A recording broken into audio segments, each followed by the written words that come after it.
तो हेलो दोस्तों, स्वागत है आप सभी लोगों का फिर से आपके अपनी चैनल राइजिंग स्टार क्लासेस पर। तो दोस्तों, इस वीडियो में मैं आप लोगों को क्लास 12th मैथ का न्यू सिलेबस बताने वाला हूं। ठीक है, तो जितने भी विद्यार्थी 2026 में बोर्ड का पेपर देने वाले हैं उनके लिए ये वीडियो बहुत ज़्यादा इंपॉर्टेंट होने वाला है, क्योंकि आप लोगों को मैथ में क्या क्या पढ़ना है, कितने चैप्टर्स हैं, कौन से चैप्टर से ज़्यादा अंक का क्वेश्चन बनता है, कहाँ से कम अंक का क्वेश्चन बनता है, सब कुछ यहाँ पर आपको देखने को मिलेगा। ठीक है, तो पूरा वीडियो को ध्यान से देखिएगा, क्योंकि देखिए सिलेबस जानना बहुत ज़रूरी होता है, क्योंकि साल भर आपको वही पढ़ना है जो आपके सिलेबस में है, क्योंकि पेपर में क्वेश्चन वहीं से आते हैं। तो आपकी जो सिलेबस में है वह 6 चैप्टर पढ़ने हैं। ठीक है, अब ऐसा नहीं केवल चैप्टर 6 है। चैप्टर का मतलब ये जो है एक प्रकार का एक टॉपिक है। अभी इसके अंतर्गत 2 से 3 चैप्टर आते हैं, फिर उसमें कई टॉपिक्स आते हैं जिनका अध्ययन आपको करना है। जैसे पहला है संबंध तथा फलन। ठीक है, क्या है? संबंध तथा फलन, इकाई फर्स्ट है। यहाँ से 10 नंबर का क्वेश्चन बनता है। कितने अंक का? 10 नंबर का। दूसरा है बीज गणित। बीज गणित से 15 नंबर का क्वेश्चन बनता है। तीसरा है कलन। कलन से भी 44 नंबर का क्वेश्चन बनता है। कलन का मतलब इसमें अवकलन होता है, समाकलन होता है। ठीक है, सब कुछ, यानी कि इनके अंतर्गत कौन कौन से चैप्टर हैं सब कुछ नीचे बताया जाएगा। ठीक है, सदिश तथा त्रिविमीय ज्यामिति, यहाँ से 18 नंबर का क्वेश्चन बनता है। उसके बाद रैखिक प्रोग्रामन से 5 नंबर का क्वेश्चन और प्रायिकता से भी 8 नंबर का क्वेश्चन बनता है। ठीक है, तो कुल मिलाकर के 100 नंबर के पेपर आपके होते हैं।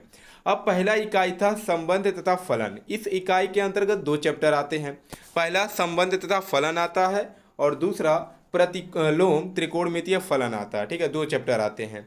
अब संबंध तथा फलन में आपको संबंधों के प्रकार, स्वतुल्य, सममित, संक्रामक तथा तुल्यता संबंध, फलनों के प्रकार, एकाएकी तथा आच्छादक फलन, फलनों का संयोजन एवं व्युत्क्रमणीय फलन। ठीक है, इतने टॉपिक्स आपको पढ़ने हैं। दूसरा है प्रतिलोम त्रिकोणमितीय फलन। इसमें आपको इसका परिभाषा, परिसर, प्रांत, मुख्य मान, शाखाएं, प्रतिलोम त्रिकोणमितीय फलनों के आलेख, प्रतिलोम त्रिकोणमितीय फलनों के गुणधर्म, इतने टॉपिक्स आपको दूसरे चैप्टर में पढ़ना है और दोनों चैप्टर से मिला करके 10 नंबर के क्वेश्चन बनेंगे। ठीक है, फिर दूसरा इकाई है बीज गणित। बीज गणित में आपको 2 चैप्टर पढ़ना है। पहला आव्यूह और दूसरा सारणिक, जहाँ से 15 नंबर का क्वेश्चन बनेगा। आव्यूह में संकल्पना, संकेतन, क्रम, समानता, अव्यूहों के प्रकार, शून्य तथा तत्समक आव्यूह, आव्यूह का परिवर्त। ठीक है, तो ये सब चीज़ें आपको आव्यूह चैप्टर में पढ़ना है। सारणिक में आपको क्या पढ़ना है? एक वर्ग आव्यूह का सारणिक, उप सारणिक तथा सहखंड, सारणिकों का अनुप्रयोग त्रिभुज का क्षेत्रफल ज्ञात करने में। ठीक है, तो ये सब सारणिक के अंतर्गत पढ़ना है। फिर उसके बाद तीसरा इकाई है कलन। कलन से 44 नंबर का क्वेश्चन बनता है, जो कि सबसे ज़्यादा जो नंबर है इसी चैप्टर से मिलते हैं। इसमें आपको पहला चैप्टर सततता तथा अवकलनीयता पढ़ना है। दूसरा है अवकलनों के अनुप्रयोग पढ़ना है। ठीक है, फिर तीसरा समाकलन पढ़ना है। फिर और कौन सा? चौथा चैप्टर भी है समाकलनों के अनुप्रयोग। इसमें आपको अवकल समीकरण के बारे में, इसके अनुप्रयोग के बारे में। ठीक है, तो ये 4 चैप्टर जो हैं आपको कलन में पढ़ना है। ठीक है, पहला कौन सा था? तो पहला चैप्टर था सततता तथा अवकलनीयता, दूसरा है अवकलनों के अनुप्रयोग, तीसरा है समाकलन और चौथा है समाकलनों के अनुप्रयोग। फिर इकाई 4 है सदिश तथा त्रिविमीय ज्यामिति। यहाँ से 18 नंबर का क्वेश्चन बनेगा। इसमें भी आपको 2 चैप्टर पढ़ना है। पहला कौन सा? सदिश चैप्टर है, जिसमें अदिश तथा सदिश के बारे में पढ़ना है।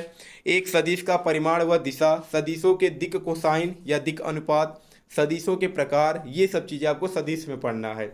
उसके बाद त्रिविमीय ज्यामिति का परिचय। ठीक है, इसमें क्या पढ़ना है? 2 बिंदुओं को मिलाने वाली रेखा के दिक् कोसाइन और दिक् अनुपात, एक रेखा का कार्तीय तथा सदिश समीकरण, अंतरिक्ष में रेखा का समीकरण, समतलीय तथा विषम तलीय रेखाएं, 2 रेखाओं के बीच की न्यूनतम दूरी और 2 रेखाओं के बीच का कोण। ठीक है, तो ये पढ़ना है त्रिविमीय ज्यामिति का परिचय। 5वां इकाई है रैखिक प्रोग्रामन। इसमें एक ही चैप्टर है और चैप्टर का भी नाम है रैखिक प्रोग्रामन। केवल 5 नंबर का क्वेश्चन पूछा जाएगा। ठीक है, फिर लास्ट चैप्टर है प्रायिकता। प्रायिकता से भी 8 नंबर का क्वेश्चन बनेगा। इसमें आपको सशर्त, सप्रतिबंध प्रायिकता के बारे में पढ़ना है। प्रायिकता का गुणन नियम क्या होता है, स्वतंत्र घटनाएं क्या होती हैं, कुल प्रायिकता कैसे ज्ञात किया जाता है और लास्ट में है बेज प्रमेय। ठीक है, एक प्रमेय भी इसमें पढ़ना है। तो यहाँ से 8 नंबर का क्वेश्चन बनेगा। तो इतने चैप्टर्स आपको क्लास 12th मैथ में पढ़ना है। ठीक है, और क्वेश्चन जो है पेपर में यहीं से बनेंगे, इसके अलावा कुछ नहीं आएगा। तो अब ये सब चीज़ें आपको कहाँ पढ़ाया जाएगा, तो ये सभी जो चैप्टर्स हैं वो आपको इसी चैनल पे पढ़ाए जाएंगे। ठीक है, मैं अभी क्या कर रहा हूँ कि आपको हर सब्जेक्ट का सिलेबस बता रहा हूँ कि कौन से सब्जेक्ट में क्या क्या आपको पढ़ना है। फिर इसके बाद हम क्या करेंगे, क्लासेस शुरू करेंगे और प्रत्येक सब्जेक्ट की तैयारी इसी चैनल पे कराई जाएगी। ठीक है, तो चाहे आप मैथ पढ़ना चाहते हैं या फिजिक्स केमिस्ट्री, सब कुछ यहीं पर पढ़ाया जाएगा। चैनल पे नए हैं तो चैनल को सब्सक्राइब कर लीजिएगा, क्योंकि इसका नोट्स भी आपको प्रोवाइड किया जाएगा, वो भी बिल्कुल फ्री में। ठीक है, फ्री क्लासेस भी रहने वाली हैं, पूरा यूट्यूब पर ही अपलोड की जाएंगी, तो आपको शुरू से लेकर लास्ट तक हमारे साथ जुड़े रहना है। ठीक है, और लास्ट तक अगर आप मेहनत करते हैं हमारे साथ तो आप ज़रूर अच्छे नंबर लेकर के आएंगे।